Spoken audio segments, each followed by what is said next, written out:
What's going on, Flix Talkers? Welcome back to another movie reaction. This time, my first time watching 1944's Double Indemnity.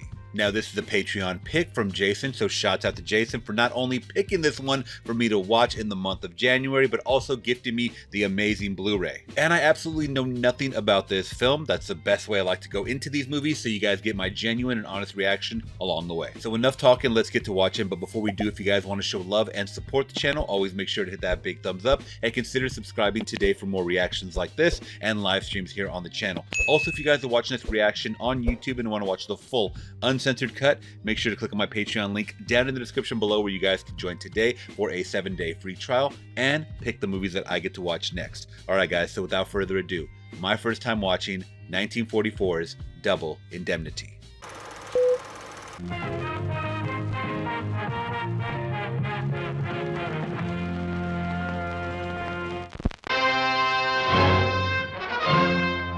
I have not seen a black and white film in such a long time. That word indemnity, I've never heard it. No clue what it means. I'll have to look it up afterwards. Is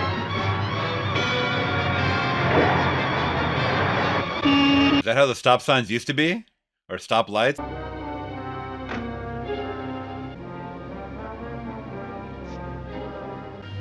hello there, Mr. Neff.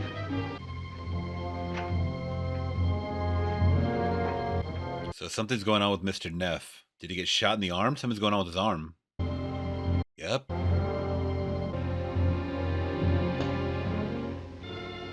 That's not a good side to get shot on, too. Too close to your heart. Office memorandum. Walter Neff to Barton Keyes, claims manager. Los Angeles, July 16th, 1938. Dear Keyes, suppose you'll call this a confession when you hear it.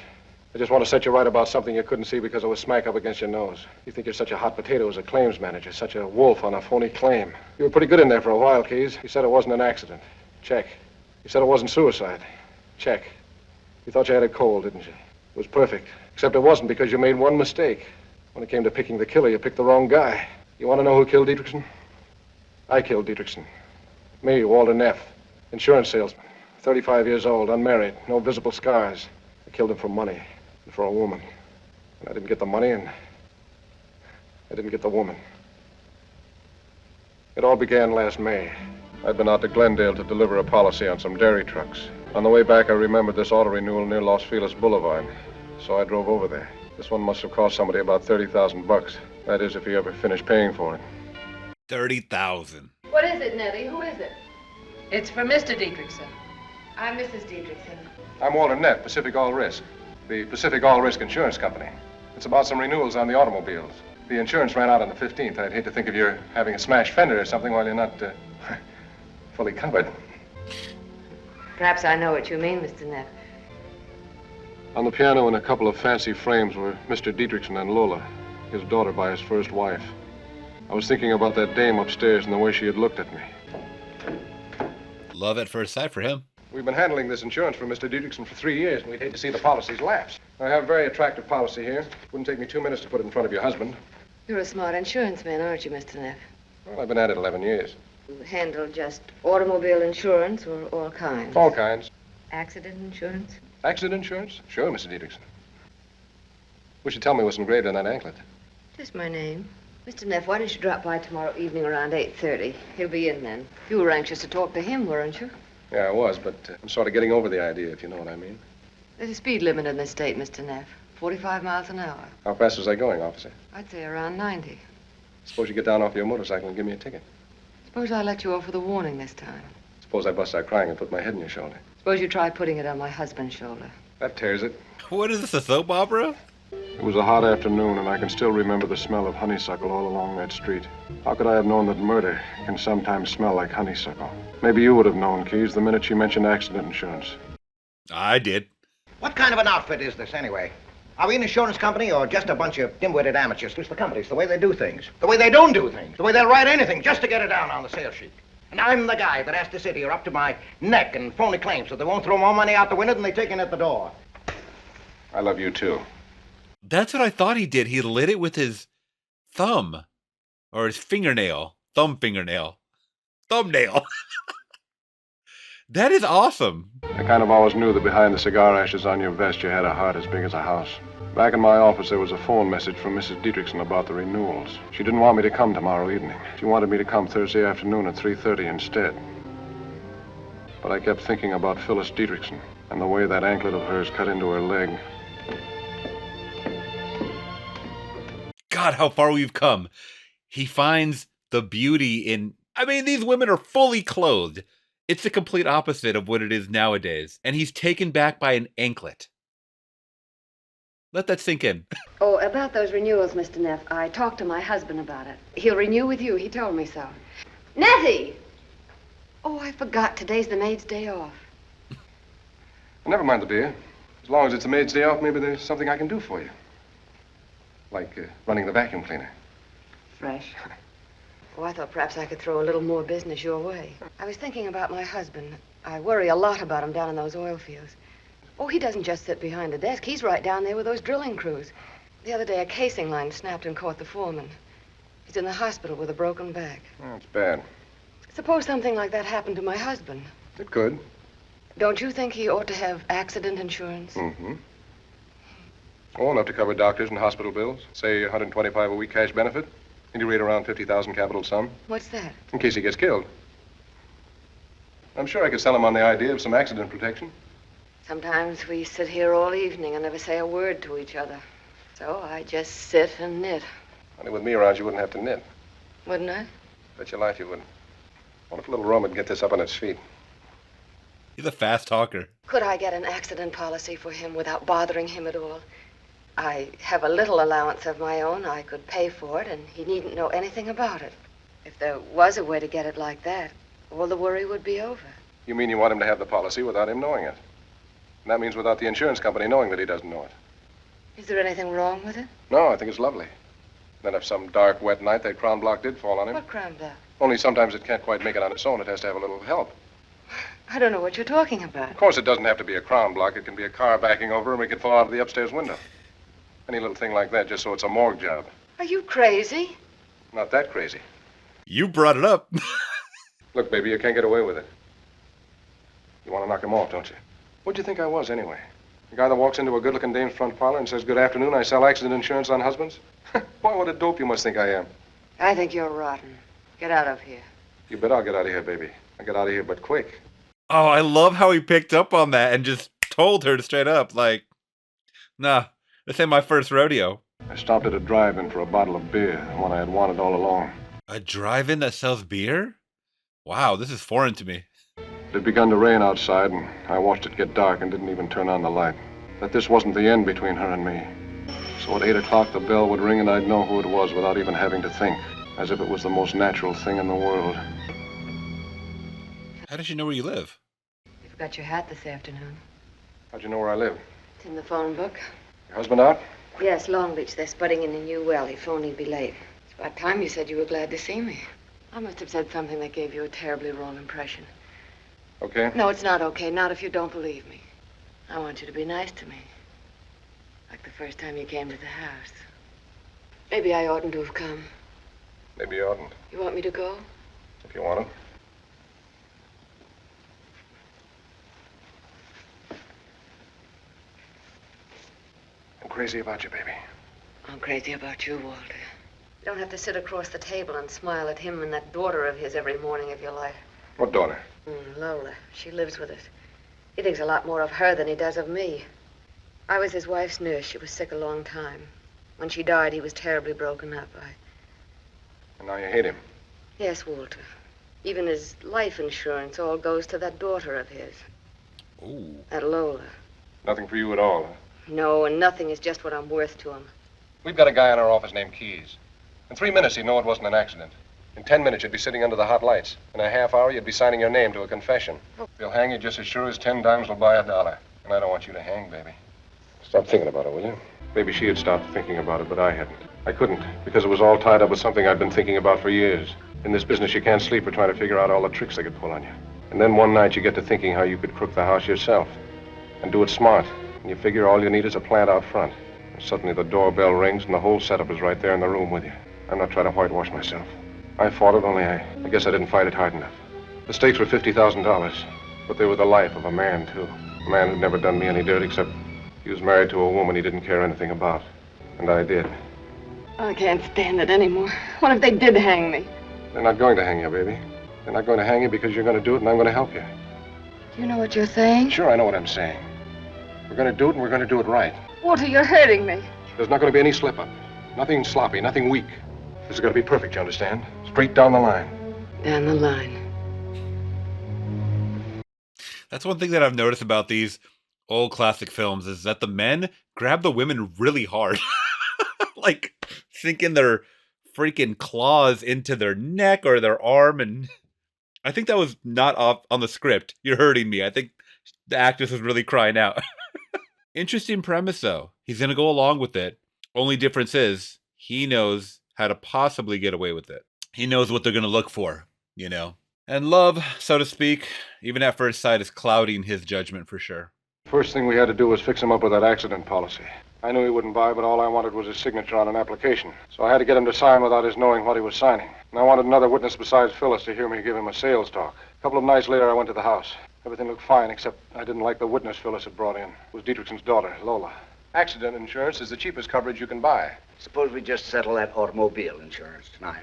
All we'll need on that is for you to sign the application for renewal. Father, is it all right if I run along now? Run along where? Who with? Just Ann. We're going roller skating. It better not be that Sacchetti guy. If I ever catch you with that... It's Ann Matthews, I told you, and I also told you we're going roller skating. I hope that's all quite clear. Good night, Father. Good night, Phyllis. Good night, Miss Dietrichson. Great little fighter for her weight. I was going to say, yeah, she was a little fiery with that reply. Sign what? The applications for the auto renewals. Where do I sign? The bottom line. Signing without reading. Both Classic. copies, please. Sign twice, huh? There's one is the agent's copy. I need it for my files.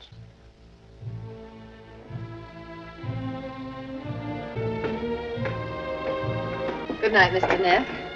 All right, Walter. Fine. He signed it, didn't he? Well, listen, that trip to Palo Alto, when does he leave? End of the month. He drives, huh? He always drives. Not this time. You're going to make him take the train. Why? There's a clause in every accident policy, a little thing called double indemnity. That means they pay double on certain accidents. The kind that almost never happen. Like, for instance, if a guy is killed on the train, they pay $100,000 instead of $50,000. I see. Wow. That's why it's got to be the train. It'll be the train, Walter, just the way you want it. Double indemnity. Oh, interesting. I also never understood what double jeopardy meant. I know that's a movie as well, and I've heard that term before. I'll have to look that up as well. Unless you guys want to put it in the comments, feel free. Hello, Mr. Neff. Lola? It's me. Is anything wrong? I've been waiting for you. For me? Why? Well, I thought you could let me ride with you if you're going my way. Oh. Well, down the hill. Down Vermont. Oh, sure. Vermont and Franklin, northwest corner, wasn't it? That's a little weird. I'm having a very tough time at home. My father doesn't understand me, and Phyllis hates me. Sounds tough, all right. That's why I have to lie sometimes. Only it's not Ann Matthews. It's Nino Zacchetti.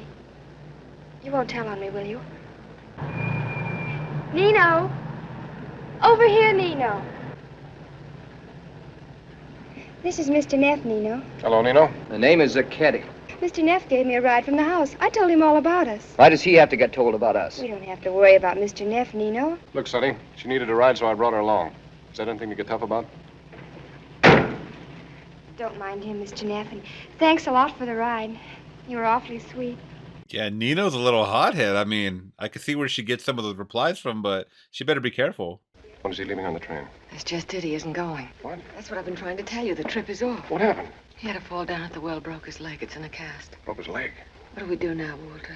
I told you it's got to be the train. But we can't wait. I can't go on like this. Gotta do it right, that's all I said. It's so tough without you. I better go, baby. I'm thinking of you every minute. I don't trust her at all. Once she heard that 100,000, she was like, "What?" Listen, he's going tonight on the train. Are you listening? He's on crutches. The doctor says he can go if he's careful. The change will do him good. Only with the crutches, it makes it much better, doesn't it? Yeah. Yeah, that's 100% better.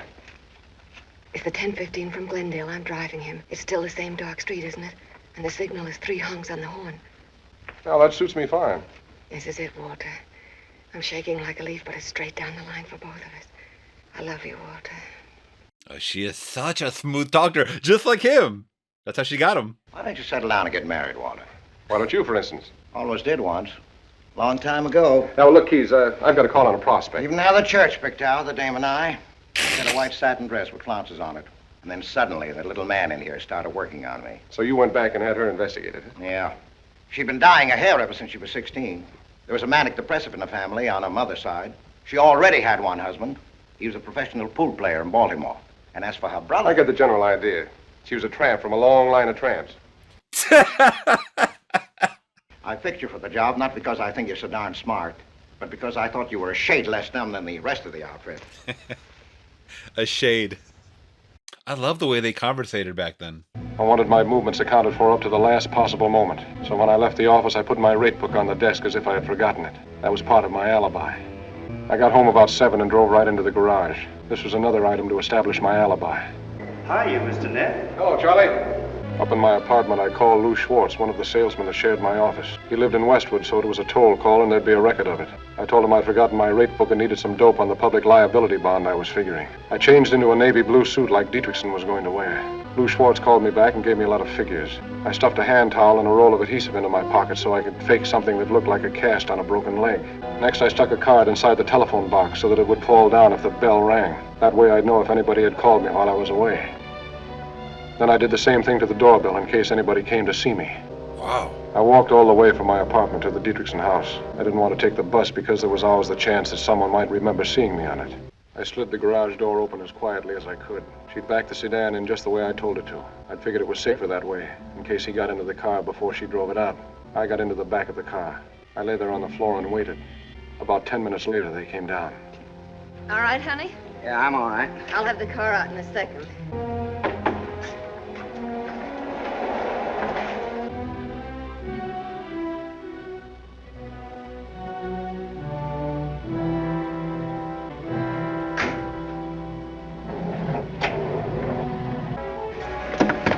Take it easy, honey. We've got lots of time. Yeah.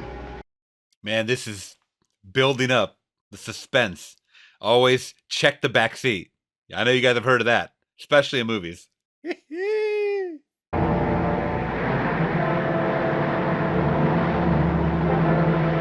This is not the right street. Why did you turn here? What are you doing that for?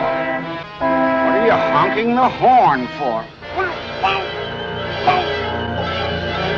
Oh, he's choking him out? I thought they were going to kill him on the train.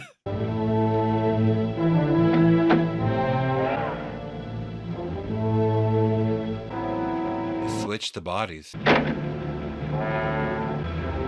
You take care of the red cap and the conductor. When you get to the refinery, turn off the highway onto the dirt road. From there, it's exactly 8/10 of a mile to the dump beside the tracks. Remember, I remember everything. no speeding. You don't want any cops stopping in with him in the back. When you leave the highway, turn off all your lights. I'll be back on the observation platform. I'll drop off as close to the spot as I can. Let the train pass. Then dim your lights twice. San Francisco train lady? Car 9, section 11. Just my husband.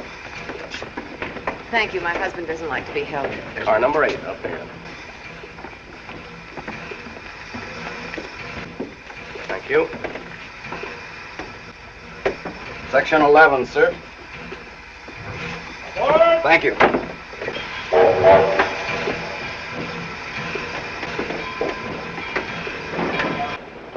What will you make of my berth right away? Yes, sir. I'm going back to the observation car for a smoke. Right this way, sir.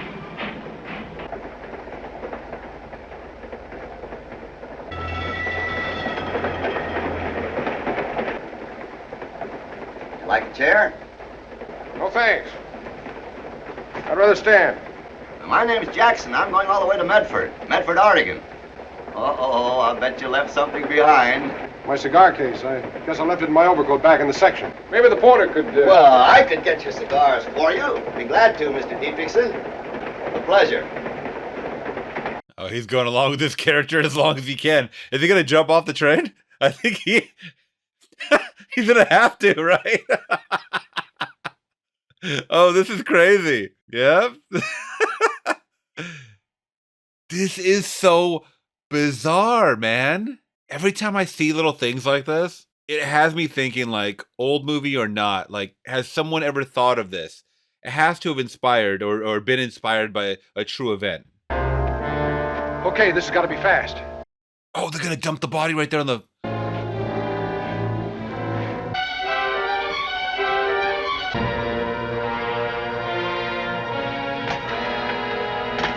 Okay, baby, that's it. Wow. And this is all before forensics and all that good stuff that will help you find these criminals, you know? Good Lord.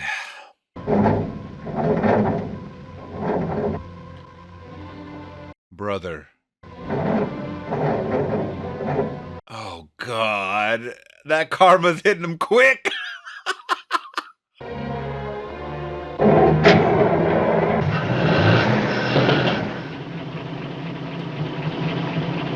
Just some added layer of suspense there for us in that scene. I love you, Walter. I love you, baby. We'll see if she still loves you when she collects that money. Oh, Walter.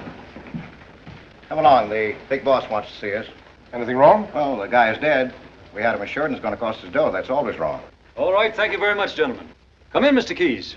Well, I just talked to this Jackson long distance up in Medford, Oregon. Who's Jackson? He's the last man who saw Dietrichson alive. They were out on the observation platform together talking.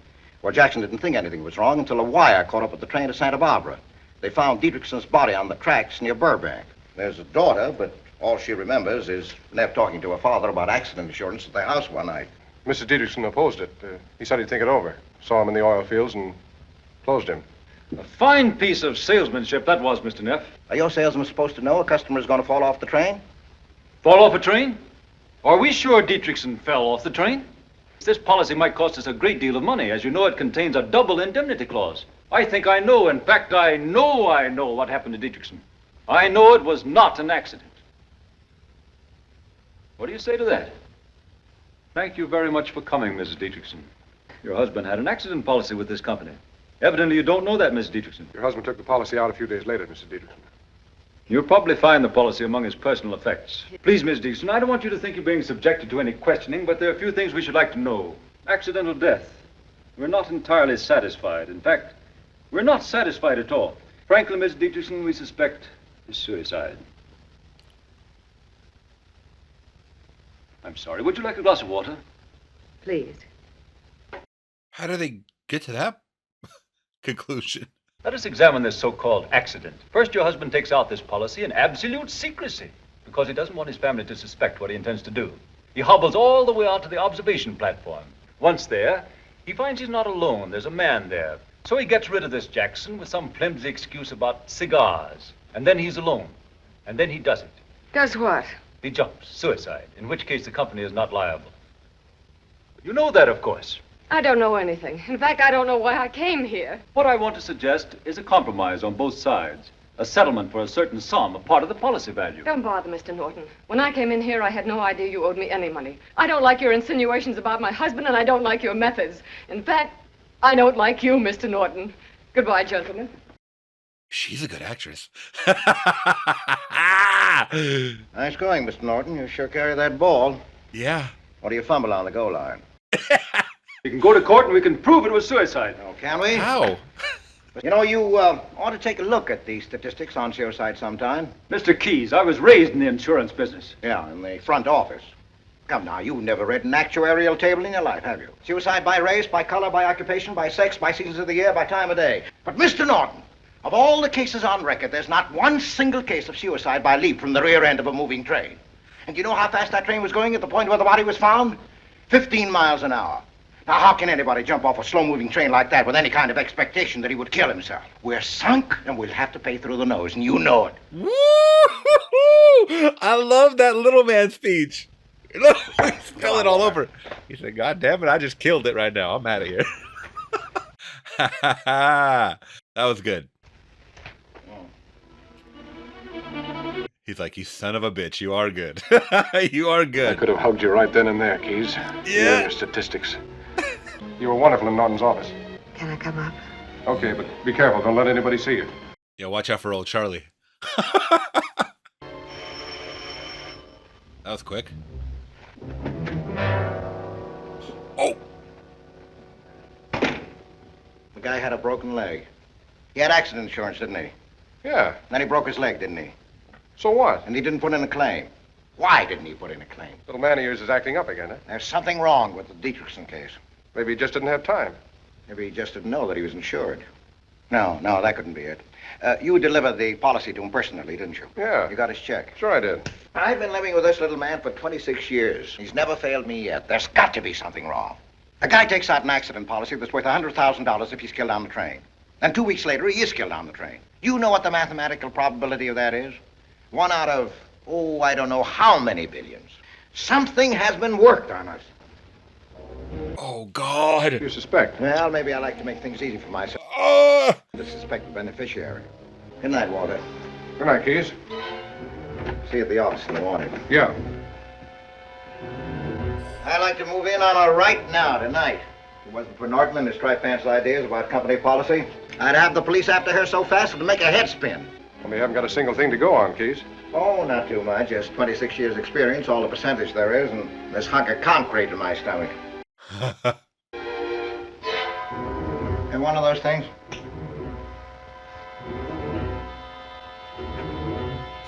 Oh, God. Good night, Keys.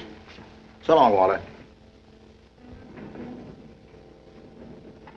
Oh, my God. Yo, that was a well-orchestrated scene right there. He can't prove anything, can he? Not if we're careful. Not if we don't see each other for a while. How long a while? Until this dies down. He'll investigate you. He'll have you shadowed. He'll watch every minute from now on. I'm afraid of us. We're not the same anymore. We did it so we could be together, but instead of that, it's pulling us apart, isn't it, Walter? What are you talking about? And you don't really care whether we see each other or not. He's trying to get you caught up. What? Hello. Lola Dietrichson. Don't you remember me? Yes, of course. I'm not crazy, but I have the awful feeling that something's wrong. And I had that same feeling once before. When my mother died. That was 6 years ago. My mother was very sick with pneumonia. She had a nurse with her. One night I got up and went into my mother's room. She was delirious with fever. All the bed covers were on the floor and the windows were wide open. The nurse wasn't in the room. I ran and covered my mother up as quickly as I could.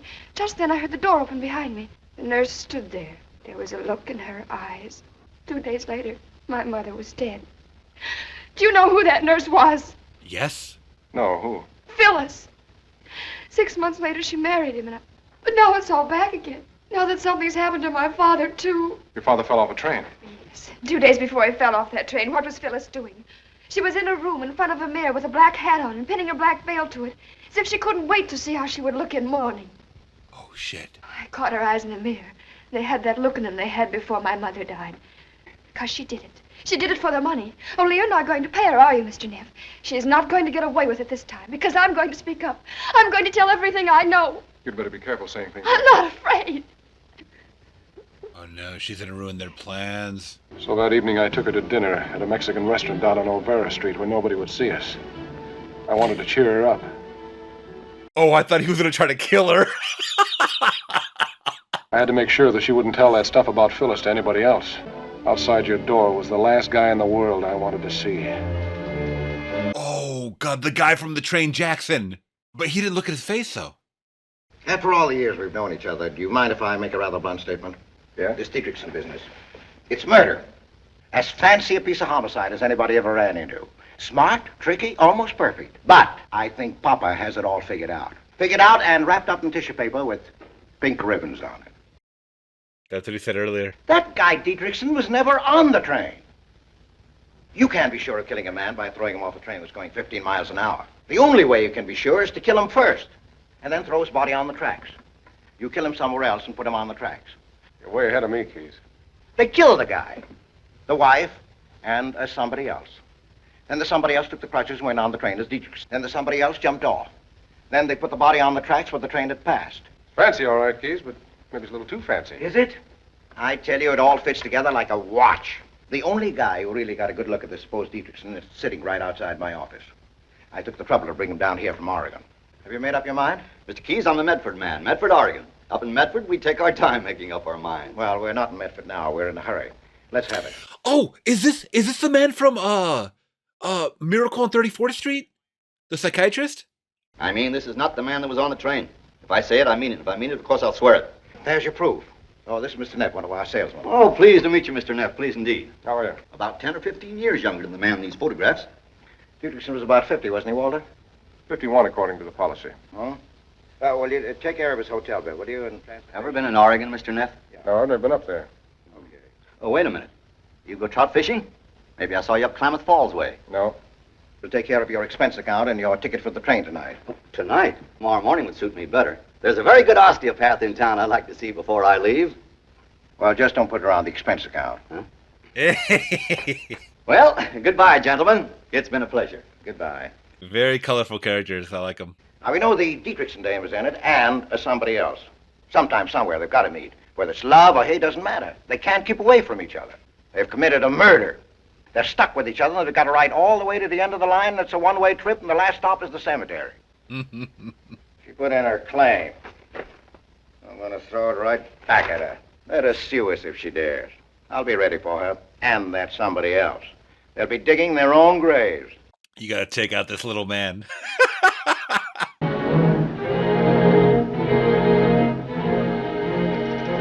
Oh, I think that was a little man that pulled up behind her, Keeves. Keys is rejecting your claim. He wants you to sue, but you're not going to. What's he got to stop me? He's got plenty. He's figured out how it was worked. He knows it was somebody else on the train. Prove it how? If he rejects that claim, I have to sue. Yeah, and then you'll end up in court, and a lot of other things are going to come up. Like, for instance, about you and the first Mrs. Dietrichson. And about that black hat you were trying on, before you needed a black hat. Lola's been telling you some of her cockeyed stories. She's been seeing you. I've been seeing her, if you want to know, so she won't yell her head off about what she knows. She's putting on an act for you, crying all over your shoulder, the lion. Keep her out of this. Because you don't want the money anymore, even if you could have it, because she's made you feel like a heel all of a sudden? It's our necks. We're pulling out, do you understand? You're not fooling me, Walter. It's because of Lola, what you did to her father. You're afraid she might find out someday, and you can't take it, can you? I said leave her out of this. When she hates Lola, too. The tough part is all behind us. We just have to hold on now and not go soft inside. I loved you, Walter, and I hated him. You planned the whole thing. I only wanted him dead. And I'm the one that fixed it so he was dead. Is that what you're telling me? And nobody's pulling out. We went into this together and we're coming out at the end together. It's straight down the line for both of us. Remember?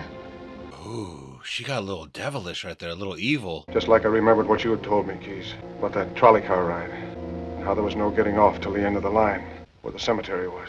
And then I got to thinking what cemeteries are for. They're to put dead people in. I guess that was the first time I ever thought about Phyllis that way. I saw Lola 3 or 4 times that week. One night we went up into the hills behind the Hollywood Bowl. It was only with her that I could relax and let go a little. I wouldn't tell anybody else but you. It's about Nino. They killed my father together. He and Phyllis. He helped her do it. I know he did. What makes you say that? I've been following him. He's been to her house night after night.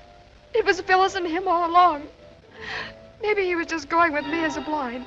What? He was supposed to pick me up after a lecture at UCLA, but he never showed up. He said he was sick. Him and Phyllis? Phyllis and Zacchetti. What was he doing up at her house? Oh, you know. I couldn't figure that one out. But the real brain twister came the next day. She played you. She used you. Now he's definitely going to pin it on the Zacchetti guy, Nino. That Dietrichson case just busted wide open. Well, the guy showed, that's how. The guy who helped her do it. Somebody else? Mm-hmm. Yeah, she just filed suit against us. When we get him in that courtroom, I'll tear him to pieces, both of them. I was scared stiff, Keys. Maybe you were playing cat and mouse with me. Maybe you knew all along I was the somebody else. I had to find out. Damn, this is getting good. This is really getting good. Memo to Mr. Norton, confidential, Dietrichson file. Regarding your proposal to put Walter Neff under surveillance, I disagree absolutely. I have investigated his movements on the night of the crime, and he's definitely placed in his apartment from 7:15 p.m. on. I have known Neff intimately for 11 years, and I personally vouch for him without reservation. Wow. That such a connection has been established between her and another man. This man has been observed to visit Mrs. Dietrichson on the nights of July 9th, 10th, 11th, 12th, and 13th. We have succeeded in identifying him as one Nino Zacchetti.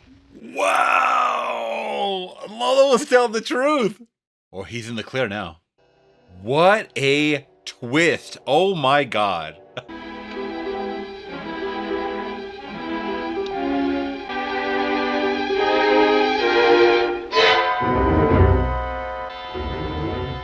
Man, she knows something's up. In here, Walter. Hello, baby. Anybody else in the house? Nobody. Why? I just came to say goodbye. Goodbye. Where are you going? You're the one that's going, baby, not me. I'm getting off the trolley car right at this corner. A friend of mine's got a funny theory. He says when two people commit a murder, it's sort of like they're riding on a trolley car together. One can't get off without the other. They're stuck with each other. And they have to go on riding together clear to the end of the line. The last stop is a cemetery. Two people are going to ride at the end of the line, all right. Only I'm not going to be one of them. Now, Mr. Zacchetti, come on, baby. I just got into this thing because I happen to know a little something about insurance, didn't I? I was a sucker. I'd have been brushed off just as soon as you got your hands on the money. Nobody wanted to brush you off. It's been you and that Zacchetti guy all along, hasn't it? That's not true. The point is, Keyes believes Zacchetti is the one he's been looking for. Have him in the gas chamber before he knows what's happened to him. What's happening to me all this time? What do you think's going to happen to you? You helped him do the murder, didn't you? That's what Keyes thinks, and what's good enough for Keyes is good enough for me. Because he's coming here tonight in about 15 minutes. With the cops right behind him. It's all taken care of. It's got to be done before that suit of yours comes to trial. Lola gets a chance to sound off. He came here first to ask where Lola was. I made him come back. I was working on him. He's a crazy sort of guy, quick-tempered. I kept hammering into him that she was with another man, so I'd go into one of his jealous rages, and then I'd tell him where she was. And for once I believe you, because it's just rotten enough. We're both rotten. Only you're a little more rotten. That's the way you operate, isn't it, baby? Is what you've got cooked up for tonight any better?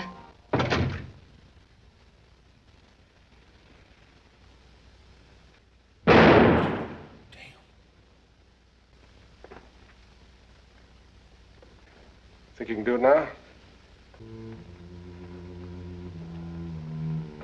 Why didn't you shoot again, baby? Don't tell me it's because you've been in love with me all this time. No, I never loved you, Walter, not you or anybody else. I'm rotten to the heart. I used you just as you said. That's all you ever meant to me. When I couldn't fire that second shot, I never thought that could happen to me. Sorry, baby, I'm not buying. I'm not asking you to buy. Just hold me close. Goodbye, baby. Yo! Blasted her twice! He was gonna make sure she did not talk. You are not taking the stand. Wow. And they're probably gonna blame the killing on Zacchetti. Oh no. Is that gonna be Lola? Oh, no, it's Nino. Zacchetti. My name is Neff. Yeah, and I still don't like it. Look, kid, I want to give you a present. Here's a nice new nickel. Suppose you go on back down the hill to the drugstore and make a phone call. The number is granted 0386. That's for Miss Diedrichson. First name is Lola. If I ever talk to her, it's not going to be over any telephone. Here, take the nickel and call her. She wants you to. She doesn't want any part of me. It's not true. Lola's in love with you. She always has been. Don't ask me why. I couldn't even guess. Go on, that way. Oh, wow. I didn't see that coming either. I kind of felt like Neff was going to maybe end up with Lola. I don't know. I wonder if she's still lying alone up there in that house. He's just tired of getting played. I wonder if they found her by now. I want you to be the one to tell Lola. And I want you to take care of her and that guy, Zacchetti. So he doesn't get pushed around too much. Hello, Keyes.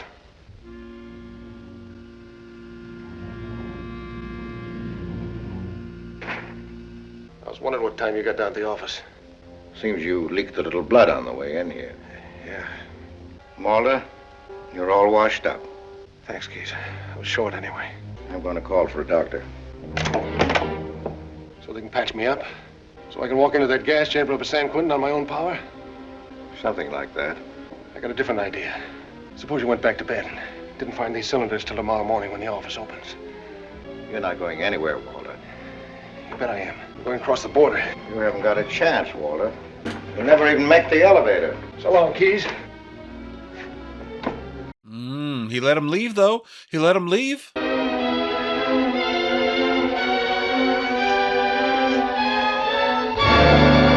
Damn. Said it before and I've said it again. Anytime they say, we just got to make it over that border, they never do. How you doing, Walter? Fine. Somebody moved the elevator a couple of miles away. You know why you couldn't figure this one, Keyes? Because the guy you were looking for was too close. He was right across the desk from you. Closer than that, Walter. I love you, too.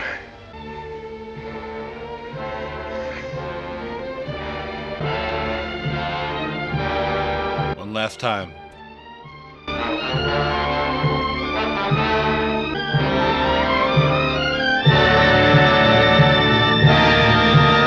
Oh my that was so good. Wow. Oh, it's been a minute since I've seen a solid picture like that. Solid older picture, I should say. I've seen a lot of solid pictures in my day. Some more recent, but there's something very gratifying about seeing a classic black and white that is solid to me. All right, y'all, let's get into it. 1944's Double Indemnity. All right, Flix Talkers, I'm still blown away by this movie. Not just the ending, everything throughout was fantastic. I'm going to pull up this cast so we can talk about it, but words cannot describe what I just saw right now. I was not expecting that. I really didn't know what I was expecting, to be completely honest. I didn't know any of the actors involved, so it's actually very refreshing to kind of see a fresh cast. And let's just get into this cast, by the way. Fred McMurray as Walter Neff. Fantastic. Please recommend some more movies from him. I would love to check them out, guys. I mean, this just puts a huge smile on the inside and the outside of me wanting to watch more pictures like this. Because once again, I just get a different feeling about watching films from yesteryear. So, him as Walter Neff, someone who immediately falls in love with Phyllis, with the woman that he's just going to sell insurance to her husband. And it blossoms into something, and then there's a lot of twists and turns, and I believed it. I believed everything from this man. You know, even when he was really trying to cover up things and just, all the alibis and really try to tighten up on everything so he would not get caught. And he was almost there.